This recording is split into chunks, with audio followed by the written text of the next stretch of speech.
More than 11 million tons of plastic flow into the oceans every single year, the equivalent of a garbage truck dumping its load into the sea every minute. It's one of those statistics that sounds so extreme it barely feels real until you stop and think about how much plastic passes through your own hands in a single day. Water bottles, food containers, packaging films, detergent jugs, coffee lids, shopping bags. Most of it is used for minutes, sometimes seconds, yet many of those items can remain in the environment for centuries. A single plastic bottle may be lightweight, cheap, and forgettable, but once discarded, it can drift through rivers, clog drainage systems, fragment under sunlight, sink into landfill layers, or break into microplastics that spread through ecosystems far beyond where it was first used. That is the bad news. The good news is that plastic is not automatically worthless after a single use. While it cannot be recycled infinitely, in the same way that glass or metal can, many common plastics can still be collected, sorted, cleaned, processed, and reborn into new products. Clothing fibers, storage bins, packaging trays, detergent bottles, and even new beverage containers can all begin with waste that once looked destined for a dump. So how does that transformation really happen? What actually takes place between the moment a bottle is thrown away and the moment it reappears on a shelf in a completely new form? Today, we're stepping inside one of the world's most advanced plastic recycling systems to witness the rebirth of one of the most controversial materials on Earth, a material that modern life depends on, yet struggles to manage responsibly. But the story of plastic's second life does not stop at turning old bottles into new containers or household goods. In some parts of the world, plastic waste is pushed into a completely different afterlife, not as a material to be reborn, but as fuel. Singapore is one of the clearest examples. In that small, densely populated island, nation land is scarce, and landfill space is extremely limited. Because of that, a large portion of plastic waste is not recycled into new consumer products. Instead, it is sent to massive waste-to-energy plants. Inside these facilities, plastic is burned alongside other municipal waste in giant high-temperature furnaces. The heat generated from combustion produces steam, the steam drives turbines, and the turbines generate electricity for the national grid.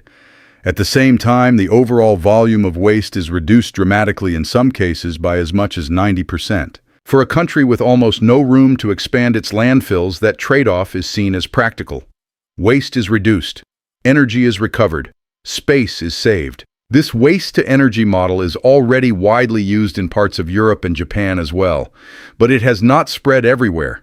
In the United States, for example, high capital costs, public resistance, and relatively low energy prices have slowed broader adoption. And that raises an important question. As plastic pollution worsens and landfill pressure increases, should more countries start treating plastic not just as recyclable material, but also as an energy source? Music. Still, for recycling plants, the journey begins much earlier at the moment a plastic bottle is discarded. From supermarkets, schools, sports venues, office buildings, apartment complexes, and residential streets, millions of bottles are thrown away every day. Some are placed carefully into recycling bins. Others end up mixed with general trash.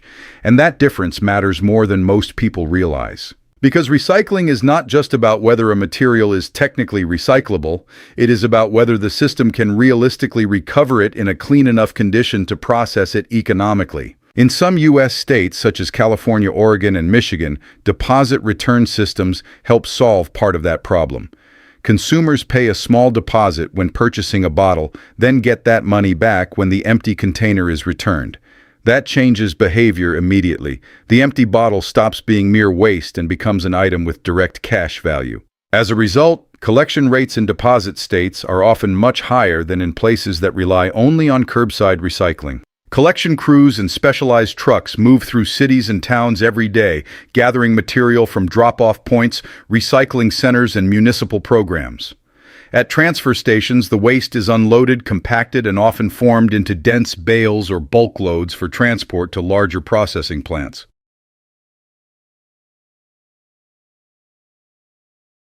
A single truck can carry tens of thousands of bottles at once, sometimes the equivalent of 15 to 20 tons of plastic in one trip. When those loads arrive at a modern recycling facility, the material is dumped into receiving areas at astonishing speed.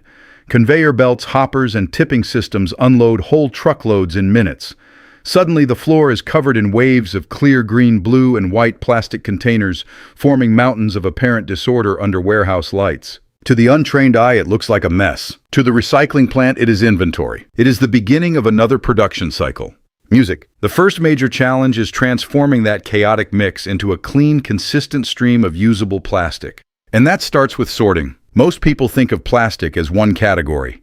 In reality, there are multiple resin types, each with different chemical structures, different melting behaviors, and different recycling limits. PET is common in drink bottles. HDPE is used in milk jugs and detergent containers. Polypropylene, PVC, polystyrene, and other plastics appear in packaging caps, trays, and consumer goods. But in practical high-volume recycling, PET and HDPE dominate. That means the plant's first job is not simply to recycle plastic. It is to isolate the most valuable and processable plastics from everything else. The incoming waste first enters a large rotating drum, often called a trommel. As bottles tumble through it, small loose material such as dirt, sand, broken fragments, and organic debris falls through perforations in the drum wall. Larger objects continue onward. This first screening step may seem basic, but it matters.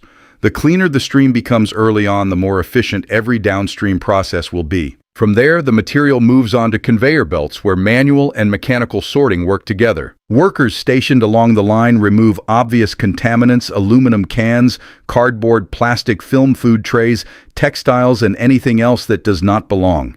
At the same time, automated systems begin isolating bottle caps, rings, and labels. These are often made from different polymers and must be removed to maintain purity. Magnets extract steel. Eddy current systems eject non-ferrous metals like aluminum. Air classifiers can separate light films from heavier, rigid plastic containers. By the time the stream leaves this first full sorting area, it is already far more uniform than when it entered.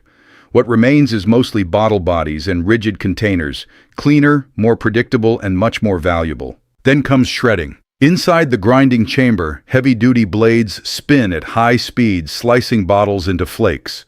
The sound is intense, sharp, and continuous. Whole containers disappear almost instantly into a storm of fragments. This step is more important than it looks. Shredding does not just make the plastic easier to handle. It increases surface area, improves washing efficiency, and makes later melting much more uniform. Smaller flakes heat faster than whole bottles, which can reduce energy use significantly during extrusion. In some facilities, grinders can process thousands of pounds every hour, turning what once looked like an endless mountain of bottles into manageable streams of particles within minutes. Music. After grinding, the plastic is still far from clean enough to become new products. This is where one of the most sophisticated steps begins: optical sorting. The flakes spread across high-speed belts in thin layers. Overhead, advanced cameras and near-infrared sensors scan them continuously. Each fragment is analyzed in milliseconds for shape, color, and polymer signature. If the system identifies clear PET, it stays in one stream. Green PET goes another way. HDPE is separated elsewhere. If the sensor detects PVC, wood, paper, residue, glass, or any non-target contaminant, a precisely timed jet of compressed air knocks that fragment out of the main stream. The accuracy is astonishing. Tens of thousands of flakes can be analyzed every second. A single incorrect fragment in the wrong batch can create quality problems later, especially when producing food-grade or clear plastic products. That is why modern plants depend so heavily on these sensor-based systems. They perform the kind of sorting that human eyes simply cannot sustain at industrial speed. As the flakes leave optical sorting, they are now grouped by resin type and often by color. What began as mixed urban waste has been transformed into specialized material streams. But even now, the plastic still has dirt residue, glue traces, and microscopic contamination attached to it. So next comes washing. The flakes enter industrial wash tanks, friction washers, and rinse systems where hot water detergents and mechanical agitation remove residues from labels, beverages, food, and environmental dirt. In many plants, float sink systems are also used. PET, for example, behaves differently in water than capped plastics like polypropylene, making density separation possible.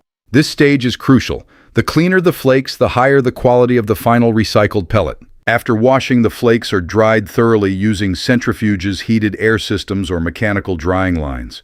Moisture must be reduced before melting because water contamination can degrade polymer quality during extrusion. Only now is the plastic ready to become feedstock. Music. The clean, dry flakes move into the extrusion system. Inside the extruder, a long rotating screw carries the material through a heated barrel. As temperature rises, the flakes soften, melt, and merge into a dense, viscous stream. The screw does more than push the material forward. It mixes it, compresses it, and equalizes it. Before leaving the extruder, the molten plastic is forced through fine screens that trap any final contaminants. This filtered melt is then cut into tiny pellets. As the strands emerge, cutting blades chop them into small, uniform granules. Cooling water or chilled air stabilizes them instantly. What comes out looks less like waste and more like engineered raw material. Millions of pellets may be produced in a single shift. These pellets are the standard currency of recycled plastic manufacturing. They can be sold, transported, blended, or remanufactured into a wide range of products. And from here, the process enters the bottle-making stage. The pellets are fed into injection molding equipment and heated again until soft enough to flow. The material is then injected into molds that create preformed small test tube-shaped pieces with thick walls and threaded necks already formed. These preforms are one of the great efficiencies of the packaging industry. They are compact, durable, and easy to ship. Instead of transporting finished bottles full of empty air, companies can move millions of preforms efficiently to bottling plants near their final point of use. Music. When the preforms reach the blow molding stage, they are reheated to a temperature where the plastic becomes pliable but still stable. Each preform is placed into a bottle-shaped mold. Then high-pressure air is injected through its neck. The walls stretch outward and press tightly against the mold surface, taking on the final bottle shape. A preform only a few inches tall can expand into a full-size bottle several times longer in a matter of seconds. This is one of the most automated and tightly controlled stages in the entire line. Sensors monitor thickness, pressure, balance, thread, geometry, shape, accuracy, and surface quality in real time. The result is a bottle that is light enough to be efficient, yet strong enough to survive transport, filling, stacking, and in some cases the internal pressure of carbonated beverages. Immediately after molding, the bottle is still warm. Its shape must be stabilized quickly so it passes through cooling systems using air, water, or both.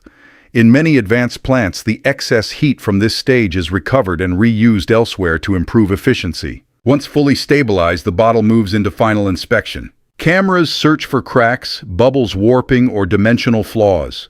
Random samples are tested for strength, compression, and consistency. For packaging intended for food and beverages, additional testing may be performed to ensure compliance with safety standards. Approved bottles are counted, grouped, stacked, wrapped, and labeled for traceability. Then they leave the factory. And just like that, the cycle begins again. What was once trash on a sidewalk or in a recycling bin now returns as packaging product and commercial material. But there is still a harder truth beneath this story. For all the sophistication of modern recycling technology, only a limited percentage of global plastic waste is actually recycled. In some countries, the majority still ends up in landfills, incinerators, or the environment. That means the real challenge is bigger than the factory floor. Recycling works best when the entire system works: collection, policy, design, sorting, markets, consumer behavior, and industrial demand. Without those pieces, even the most advanced plant in the world can only do part of the job. Still, what this process proves is powerful. Plastic waste is not always the end of a story. Under the right conditions, it becomes the beginning of another one. And maybe that is the most important point of all. The bottle on the shelf is not just packaging. It is a reminder that materials can be recovered, engineered, and reborn, but only if we build systems capable of doing it at scale. So the real question is not whether plastic can be recycled. It is whether society is willing to build the infrastructure, discipline, and long-term systems required to make that recycling meaningful. If you found this deeper look inside modern plastic recycling useful, leave a comment and share what part of the process surprised you the most.